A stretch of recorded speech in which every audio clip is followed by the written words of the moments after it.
Ser podcast. Hoy por hoy Magazine. 10:39 de la mañana, 9:39 en Canarias. Cada 15 días salimos del estudio con la imaginación para hablar con una persona sobre la que ni siquiera yo sé su nombre.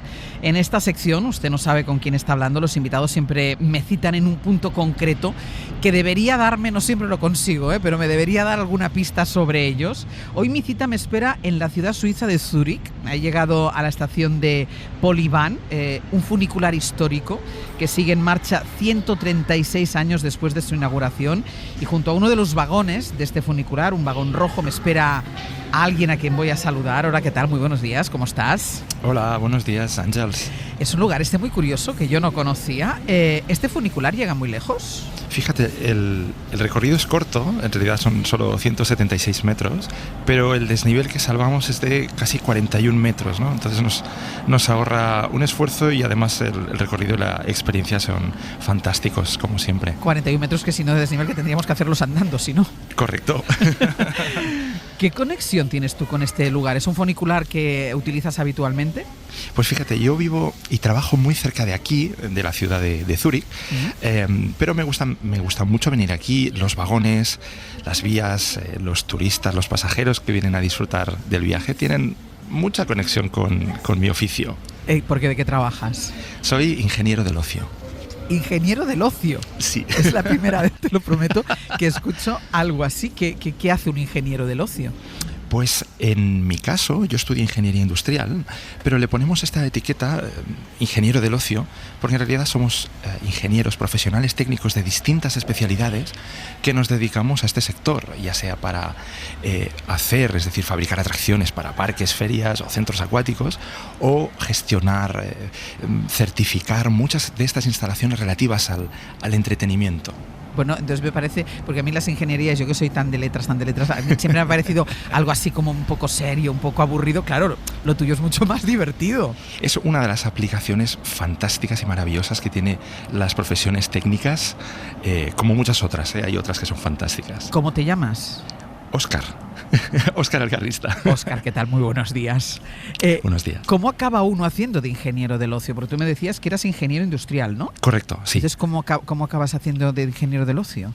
Yo creo que repito, hablo de mi caso, no quiero hablar del caso de todo el mundo. En mi caso es puramente vocacional, en el sentido de que se despertó mi vocación técnica gracias a las visitas con mis padres y mis abuelos a un centro de ocio muy conocido en la costa de Tarragona. En Portaventura, vaya. Correcto, sí, bueno. Quiero ser prudente siempre. No. Y de hecho yo tenía 5 o 6 años cuando incluso pude visitar las obras, y fue ver todo aquel mundo, no solamente las atracciones, por lo tanto la parte técnica, sino también la parte de espectáculos.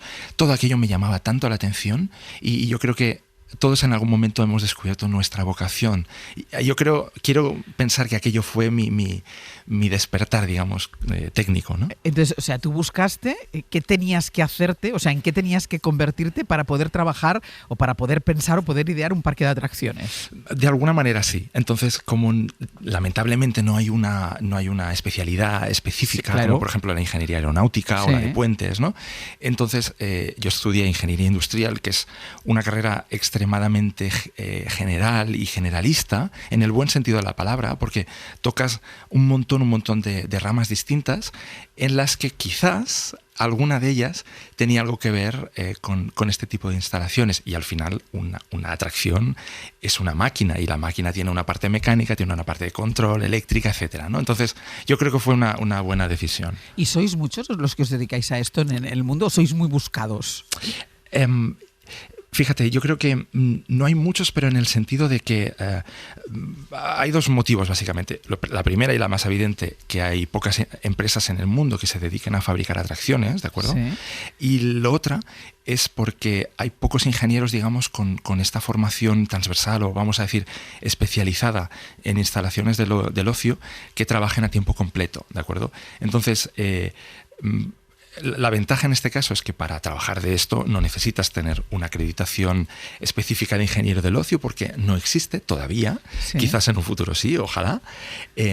Pero sí es cierto que hay mucha gente que se dedica de manera o bien accidental o esporádica, ¿no? Pero gente que nos dediquemos a 100% siempre en instalaciones de este tipo, pues entiendo que hay bastante menos gente. Sí, sí. Ahora te preguntaré cómo se hace una montaña rusa o alguna de estas atracciones que te quitan el sentido, pero sí. ¿Tú tienes que probarlas antes de entregarlas? Te sorprenderá. En este caso, repito, hablamos, yo formo parte de un fabricante, sí. Y en este fabricante, como es una máquina, hemos dicho, ¿no?, que tiene muchas partes, muchos componentes, yo tengo un rol, cumplo determinadas tareas, pero curiosamente os sorprenderéis que en realidad las personas que pueden estar más detrás del diseño pueden no ser los primeros que se suban, por un motivo muy simple, porque antes de que se suba cualquier humano a la atracción, se les hacen unos test con unos acelerómetros, que son unos aparatitos, sí, que te dan los valores de las fuerzas Gs que existen en el recorrido, y eso se compara con los resultados teóricos que se han hecho durante digamos, el proceso de diseño, ¿no? Y evidentemente siempre coincide, evidentemente, ¿no? Entonces, cuando coincide y hay esa, digamos, confirmación y certificación de que la atracción es evidentemente segura, entonces ya puede subirse gente. Y muchas veces esas personas son los responsables eléctricos o el advisor, la persona que está, digamos, gestionando el montaje, o normalmente, y esto es una cosa yo creo que muy bonita, ¿no?, al final el parque hace esa inversión en esa atracción y es una deferencia, ¿no? Y normalmente los parques están muy, muy, muy emocionados y para ellos es un proyecto muy importante, ¿no? No cada día instalas una montaña rusa. Entonces, normalmente siempre se invita, pues, a los directivos, a los responsables técnicos, para que, hombre, tengan ese detalle, ¿no? Que sean los primeros en disfrutarla o en sufrirla. En mi caso sería sufrirla. En disfrutarla, sí, sí. Porque, claro, me decías una cosa, dice, primero hacemos unos test antes de que se suba un ser humano a la máquina, porque claro, entiendo que en el diseño, o sea, no solo está el recorrido, si tiene más curvas, menos curvas, más subidas, más bajadas, sino que hay que pensar incluso, yo que sé, que no le explote a uno la cabeza con la velocidad. Claro, mira, en este caso realmente lo tenemos muy fácil porque no empezamos de cero, es decir, esto no es un papel en blanco en el que hay que empezar a inventar cosas, ¿no? Nosotros nos basamos, como en Europa, y eso es una garantía normativa que tenemos, nos basamos en unas normativas, ¿de acuerdo? Sí. En este caso estas normativas son europeas, curiosamente no de obligado cumplimiento en España, es una situación curiosa, pero en cualquier caso quien se dedica a este sector, que es un sector que ofrece unos productos, o sea, en este caso unas atracciones de una calidad muy alta, empiezas por la normativa, y esta normativa te dice, pues como por ejemplo el código técnico para alguien que quiera construir una casa, no te inventas qué dimensiones tiene la puerta o qué altura tiene la barandilla, sí, ¿no? Hay unos estándares. Correcto, ¿no? Entonces, en el caso del código técnico es súper estricto, es decir, que el rango o ese espacio a la creatividad y a la invención de nuevas cosas es bastante más limitado, y aún así vemos edificios de todo tipo, etcétera. Sí. Pues con las atracciones pasa lo mismo. Esta normativa europea lo que cubre es un texto general, pero con muchas directrices, que cubre todo lo que se define como atracción, y eso entra desde una montaña rusa enorme, estas que tenemos en la mente, sí, como una atracción pequeña de feria, que está en un parque o en un centro comercial que va con una moneda, ¿no?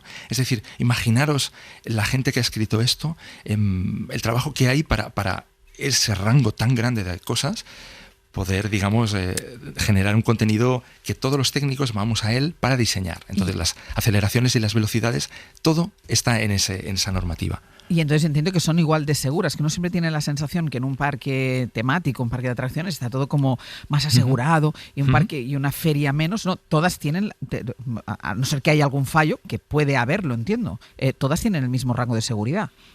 Todas las atracciones que se han diseñado bajo esa normativa tienen que cumplir los parámetros de seguridad. Es decir, no puedo responder la pregunta para las que no lo han sido. Sí, sí. Es muy simple, o sea, en realidad es muy sencillo, es muy sencillo. Ajá. ¿Y la imaginación tiene límites? No. O sea, realmente, fijaros que sí que es cierto que te he comentado, ¿no? No empezamos con una página en blanco en lo que es la base, la estructura, cómo tiene que ser, qué medidas de seguridad tiene que haber, qué bloques, etcétera, pero a partir de allí ese espacio a la creatividad, yo creo que es incluso muchísimo más grande que, por ejemplo, el que les permiten a los...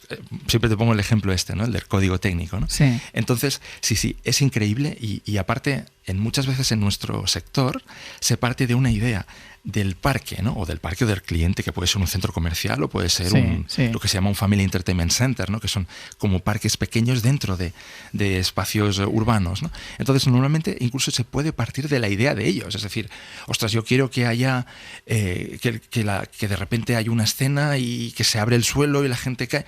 Entonces, partimos de esa idea e intentamos adaptar, en este caso nosotros como fabricantes, alguna cosa parecida y la adaptamos a lo suyo. Pero muchas veces todo es hecho a medida, pero claro, a la hora de diseñarlo, evidentemente nos basamos en... Pero hay alguien, yo que soy muy de PortAventura, por la proximidad geográfica, Claro. Bueno, yo no soy muy de parque de atracciones porque me dan miedo las atracciones, yo no he subido a ningún sitio, pero es verdad que cuando abrió PortAventura el Dragon Khan era lo más y de golpe y porrazo apareció la caída libre. Entonces hay alguien que un día piensa, ostras, vamos a hacer una atracción que la gente caiga.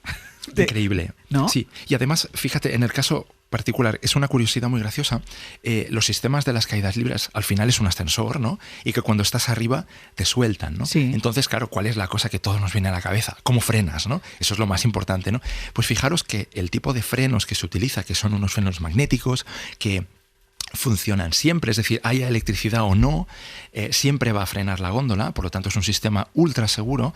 Esa tecnología precisamente viene de otras industrias. O sea que al final el sector del ocio, y esta es la verdad, es decir, no es un sector tan potente o tan avanzado como por ejemplo cualquier otro sector industrial, aeromodelístico, aéreo o de ferrocarril, ¿no? Sí. Es decir, al final nosotros adaptamos las mejoras que los demás han ido aplicando y decimos, ostras, yo esto lo podría aplicar a esta otra aplicación que la nuestra es pues muy divertida, ¿no? O sea, es así realmente. Y hay mucha diferencia, estoy pensando en la caída libre, hay mucha diferencia en caer de unos metros o de unos metros más arriba, porque es verdad que hay como una especie de competición de la caída libre más alta de España, del mundo. Sí.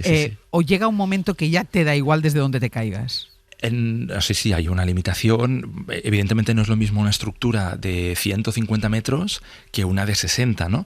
Necesitas, en fin, unos cálculos distintos, una cimentación distinta. En el caso de las caídas libres, sí que hay unos ciertos límites. Bueno, hay límites en todo, también en las montañas rusas, ¿no? Pero fíjate que es muy curioso que nosotros siempre pensamos en las grandes atracciones, ¿no? Como, ostras, lo que más lleva al límite a los humanos, ¿no? Sí. Pero curiosamente yo lo que considero que es lo más, en inglés es challenging, ¿no? Lo que da más trabajo y es un reto, precisamente son las atracciones infantiles. Porque en las atracciones adultas nosotros nos movemos en un amplio espectro que nos permiten las normativas, vamos a decir, desde las máximas fuerzas, ¿no?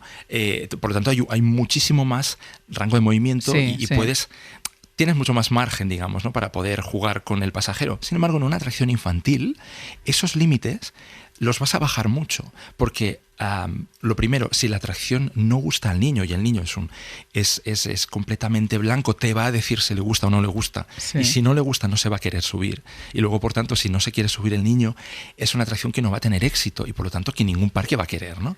Entonces, llegar a ajustar, de dar una sensación física sin llegar a unos límites que no están escritos, que son las sensaciones de los niños, yo creo que eso es una de las cosas más curiosas que hay.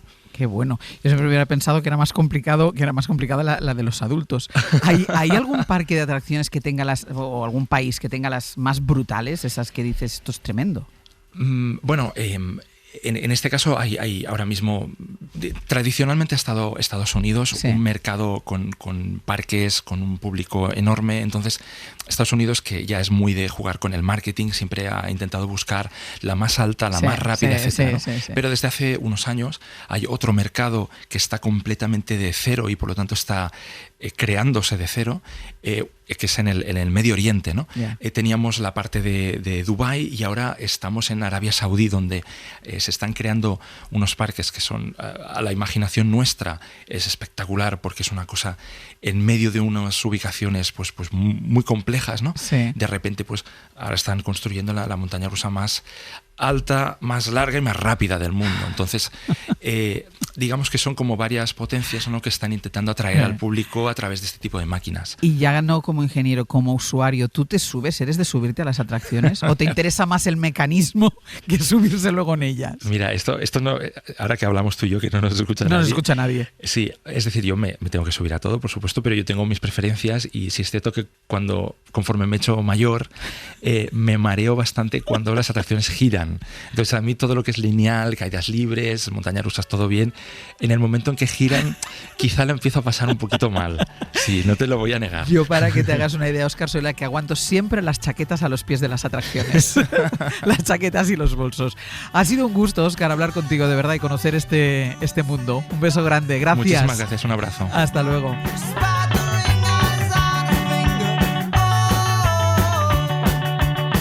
Para no perderte ningún episodio, síguenos en la aplicación o la web de la SER, Podium Podcast o tu plataforma de audio favorita.